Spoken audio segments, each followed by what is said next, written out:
નમસ્તે, સ્વાગત છે તમારું યુટ્યુબ ચેનલ એકપલ કિચનમાં।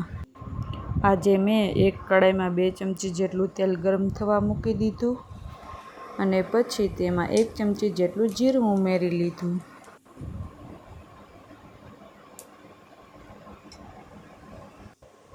અને થોડીક આદુ લસણની પેસ્ટ ઉમેરી અને એક ઝીણી સમારેલી ડુંગળી ઉમેરી લીધી।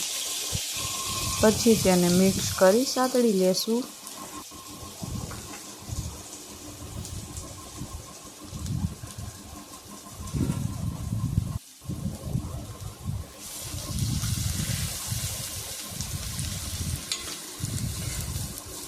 ડુંગળી સાતળી જાય પછી આપણે એક ઝીણું સમારેલું મરચું ઉમેરી લેશું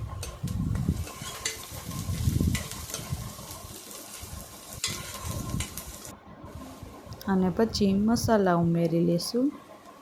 અડધી ચમચી નમક લઈ લેશું, અડધી ચમચી લાલ મરચું પાવડર ઉમેરી લેશું, અડધી ચમચી હળદર ઉમેરી લેશું અને 1 ચમચી ધાણા જીરું પાવડર લઈ લેશું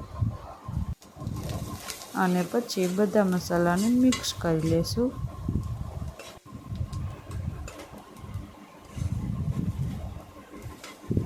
બધા મસાલા મિક્સ થઈ જાય એટલે આપણે તેમાં બોઇલ્ડ કરેલા બટેટા ઉમેરી લેશું। અહીં મેં પહેલાં જ 4 થી 5 બટેટાને બોઇલ્ડ કરી અને છાલ કાઢીને મેશ કરી લીધા હતા। પછી તેને મિક્સ કરી લેશું।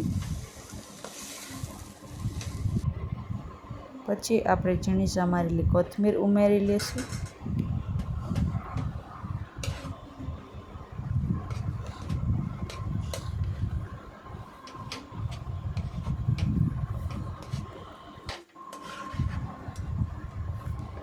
તો આ રીતે આપણો બટેટાનો મસાલો બનીને તૈયાર થઈ ગયો છે।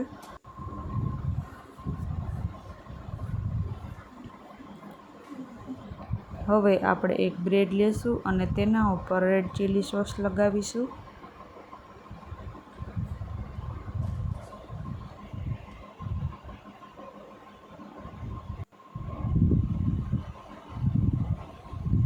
પછી તેના ઉપર આપણે ગ્રીન ચીલી સોસ લગાવીશું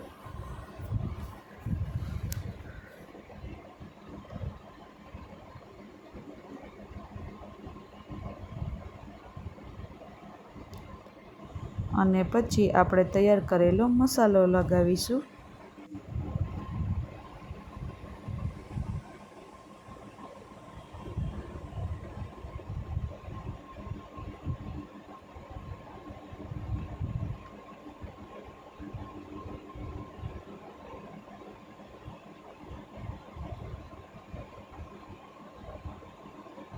મસાલો લગાવાઈ જાય પછી આપણે તેના ઉપર બીજી બ્રેડ મૂકી દઈશું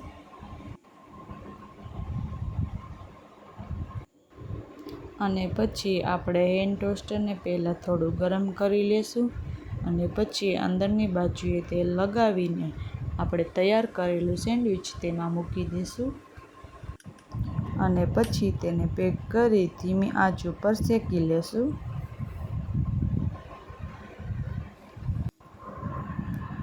હેન્ડ ટોસ્ટરને આપણે બંને તરફ ફેરવતા જશું અને સેન્ડવિચને શેકતા જશું।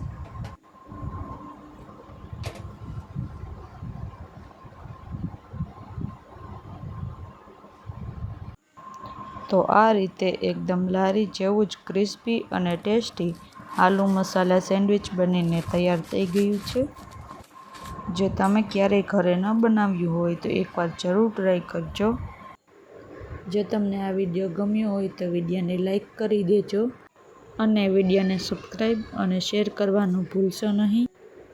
સાથે પાસે રહેલું બેલ આઇકન પણ દબાવી દેજો જેથી તમને આગળના વિડીયો સૌથી પહેલાં જોવા મળે। ફરી આપણે મળીશું એક નવી રેસીપી સાથે।